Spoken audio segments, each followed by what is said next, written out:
Hi everyone. Hey, I'm getting ready to whip up another recipe today and I thought you might want to tag along with me.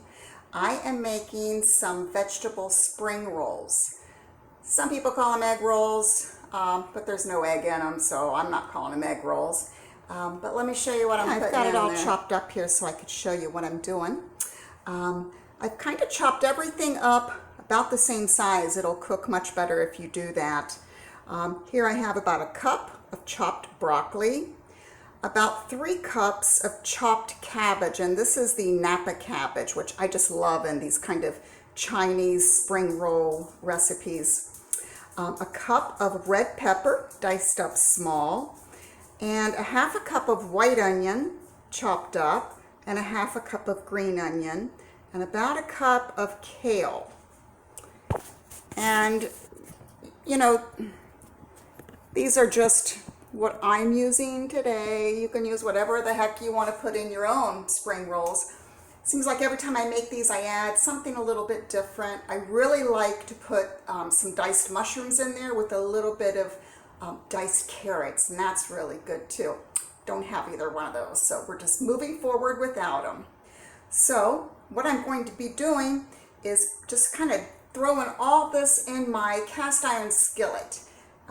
So let me get that going and I will be right back. Okay, so in no certain order, we're just going to be dumping all this right into our cast iron skillet. This is a very well seasoned old cast iron skillet, so I don't need to put any kind of oil or spray in there. As it starts to cook, I will add a little bit of water as needed. But I shouldn't need to, use anything on an old skillet like this. It's the great thing about cast iron. When you first, get one, it does take a while to get it like that. You'll have to use a little spray olive oil, and do that until after so many months of using it, it just has a nice sheen to it and nothing seems to stick after that. So get it all loaded in there. This is a lot of vegetables. Now if I had a wok, that would be ideal, but I don't have one of those. Maybe I should put that on my Christmas list this year.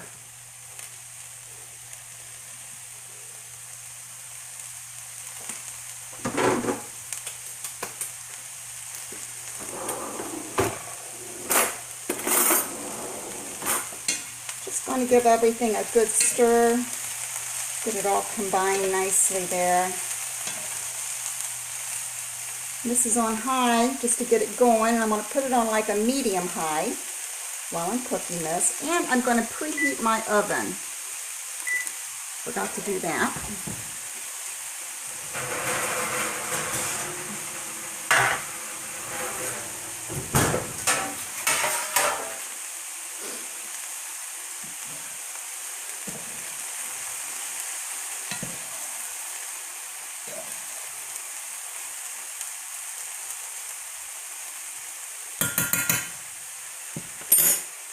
Now, to this mixture, I'm going to add my spices. And my little spice mix today is a half a teaspoon of garlic powder, a half a teaspoon of onion powder, a half a teaspoon of crushed red pepper, because I like a little kick to it, and a half a teaspoon of curry powder. The curry powder that I like, let me find that, is this brand, Javan brand curry powder. I've been using that one for the last few months and just really like that. So we're just going to sprinkle that right in there. With that, I am going to add a teaspoon of minced ginger. And you can alter these spices, however you like it, however spicy you like it. I know some people like to use that Chinese 5-spice. I have tried that, and there's something in there that I don't like, so I don't use that in it. But if you like that, by all means use it. It is a traditional spice that people use in their spring rolls. So just keep stirring this. I like it to be fairly well cooked, but I like the vegetables to still have a little bite to them. So I don't want to cook it so long that those get mushy. So just keep your eye on it and keep stirring. And I'll be back in a little bit as soon as this is done. Shouldn't take more than 10 minutes. And when it's done, I'm going to show you how I roll those up into my little egg rolls and bake them. They turn out so good. Okay, I'm back. Let me show you what I got going on here.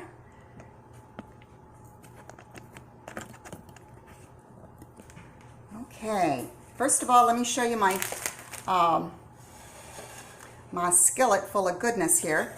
After this cooked, and it really didn't even take 10 minutes, I would say after 6 or 7 minutes, it was definitely ready to go. I stirred in about 1.5 cups of some previously cooked white rice and just stirred all that together really, really well. And at this point, you want to taste your filling and make sure if you need to alter your spices in any way that you do it then. The pastry rolls, the spring roll pastries that I'm using are TYJ Spring Roll Pastries by Spring Home. Now, I found these in my local Asian market. I do know you can buy those on Amazon as well. So if you can't find them in your area, you keep that in mind. You can always buy those on Amazon. And I keep them stored in the freezer until I'm ready to use them. And then you can just sit those out on the counter for about 30 minutes or so, and they'll thaw right out. And I'm just going to show you how to make a couple of these, and then I'll do these while you're not watching. There's no sense for you being so bored. These do dry out quickly though, so while you're rolling one, you want to throw a damp paper towel over the rest of them.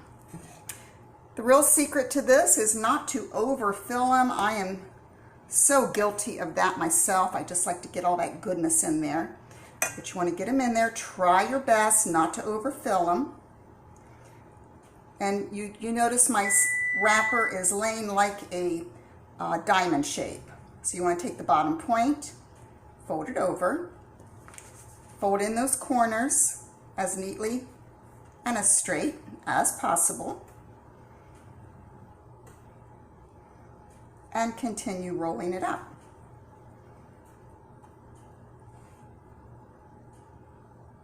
And then you're going to lay that seam side down on your baking pan.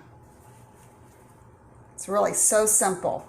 Once you make this a couple times, you'll just be whipping right through it.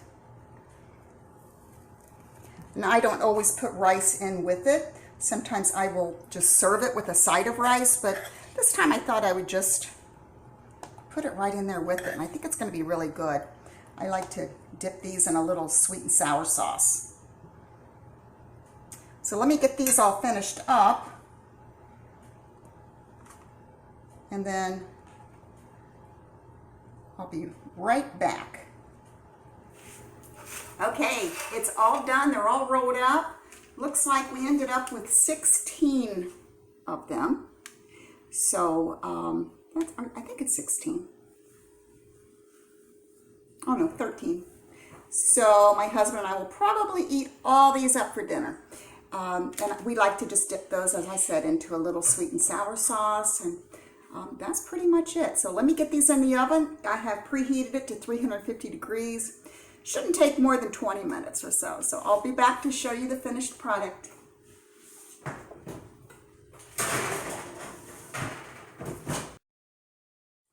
Well, they're all done, and they turned out really good. Ended up cooking them a little bit longer than 20 minutes, more like 35 minutes, and the last 15 minutes I cranked the heat up a little bit to 375-ish, maybe 400. But they're really good and crunchy. Here's one so you can see up close what it looks like. All that stuff is done really good and tender inside. And of course, I like it with my sweet and sour sauce. I know I mentioned that before. Just a little dip of that in there.